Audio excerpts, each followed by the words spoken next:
Hello friends, দেখতেই পাচ্ছ এখানে 3 পিস মাছ। এটা হচ্ছে প্রায় 7 কেজি ওজনের একটা মাছ।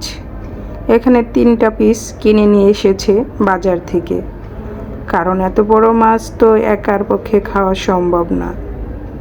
তাই তো 3 পিস মাছেই 1 কেজি ওজন। এখন 3 পিস মাছটাকে আমি আবার কেটে পিস পিস করে নিয়েছি, কারণ মাছটা অনেক মোটা করে কাটা ছিল। আর এখন মাছটা ধুয়ে আমি হলুদ গুঁড়া, মরিচ গুঁড়া, স্বাদ মতো লবণ দিয়ে মেখে নিচ্ছি। আর চুলায় দিয়ে দিচ্ছি প্যানের তেলটা ভালো করে গরম হওয়ার পর দিয়ে দিলাম লবণ আর দিয়ে দিলাম হলুদ গুঁড়া। কেন এটা দিলাম জানো বন্ধুরা? এভাবে দিয়ে দিলে মাছ ভাজার সময় তেলটা ছিটে আসবে না। অনেক সময় মাছ ভাজার সময় মাছ থেকে ফুটে তেল শরীরে চলে আসে। আর এই টিপসটা ব্যবহার করলে দেখতেই পাবে কোনো তেল আর ছিটে আসবে না, এবং মাছ সুন্দর ভাজা হবে এবং মাছ ফুটে কোনো তেলও আসবে না। আমি মাছগুলোকে ভালো করে ভেজে নেব।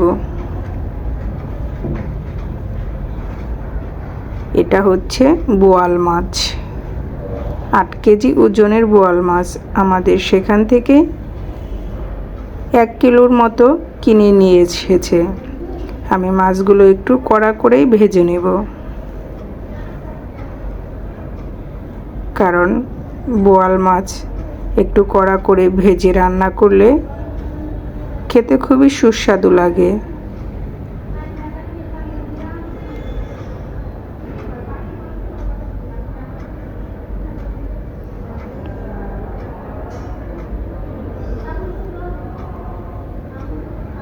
কিছু কিছু মাছ ভাজতে গেলে যেমন মাছ ফুটে তেল শরীরে আসে, যেমন চোচা ছাড়া মাছগুলো বিশেষ করে। আমি সবগুলো মাছই সুন্দর করে ভেজে চুলা থেকে নামিয়ে নেব।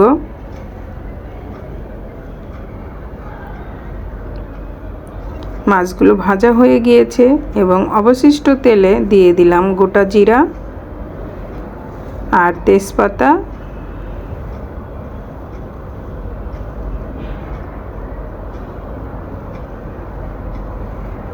আর দিয়ে দিচ্ছি গোটা রসুন। রসুনটা দেওয়ার পরে একটু ভেজে নেব আগে। তারপর দিয়ে দিব পেঁয়াজ কুচি। এখন পেঁয়াজ কুচি, রসুন একসাথে ভালো করে ভেজে নেব।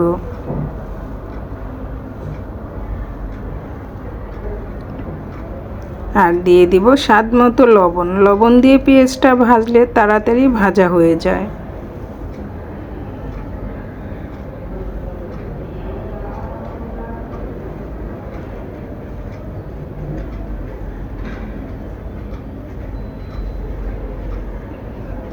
এখন দিয়ে দিচ্ছি কাঁচামরিচ।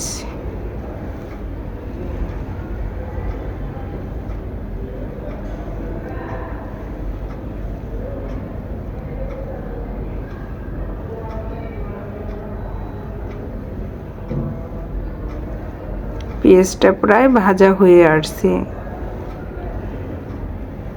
আর ভাজা হয়ে আসলে দিয়ে দিচ্ছি পরিমাণ মতো হলুদ গুঁড়া, দিয়ে দিব মরিচ গুঁড়া, দিয়ে দিব ধনিয়া গুঁড়া।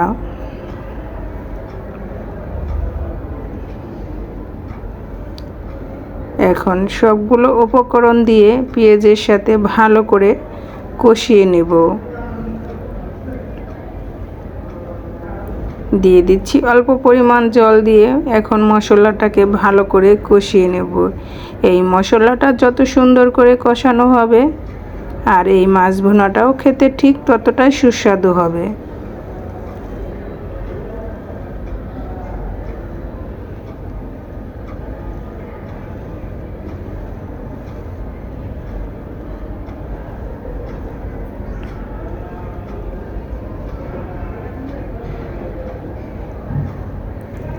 পেঁয়াজ দিয়ে মশলাটা ভালো করে কষানো হয়ে গিয়েছে। এখন দিয়ে দিব ভেজে রাখা মাছগুলো।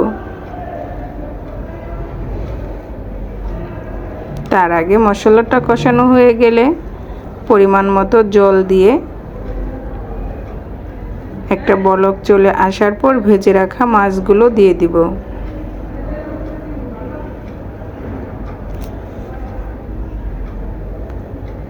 আমি পরিমাণ মতো জল দিয়ে দিলাম। এখন বলক চলে এসেছে, এখন দিয়ে দিচ্ছি ভেজে রাখা মাছ।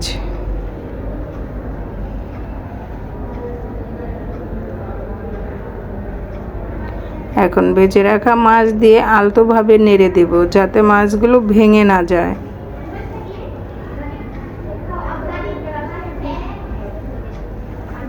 গরম গরম ভাতের সাথে এরকম একটা মাছ ভুনা হলে আর কিছুই লাগে না।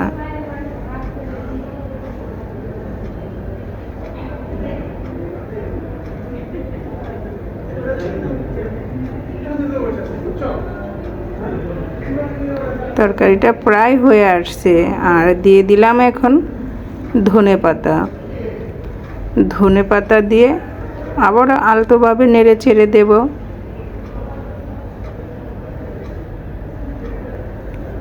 ধনেপাতা মাছ ভুনার ভিতরে দিলে খেতে খুবই মজাদার।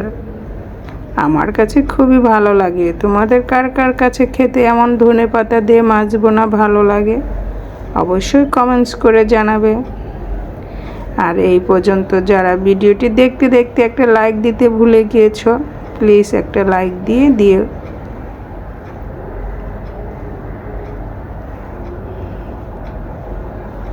আমি যতটুকু জল দিয়েছি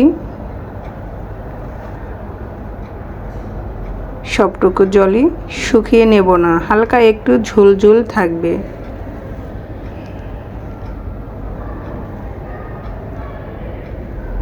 মাছ ভুনাটা হয়ে গিয়েছে, এখন চুলা থেকে নামিয়ে নেব।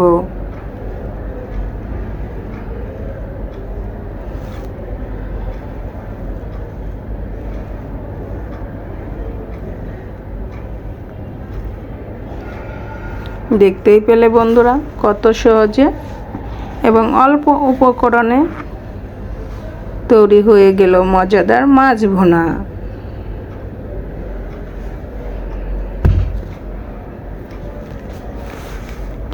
শীতের সিজনে ধনেপাতা দিয়ে মাছ ভুনা খেতে খুবই মজাদার।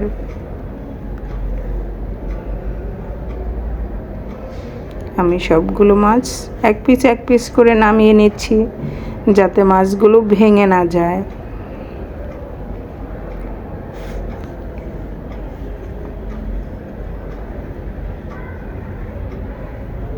সবাই ভালো থেকো, সুস্থ থেকো, আর আমাদের জন্য একটু আশীর্বাদ করো। আজকের মতো ভিডিওটি এখানেই রাখছি। আবার দেখা হবে নতুন কোনো ভিডিওতে।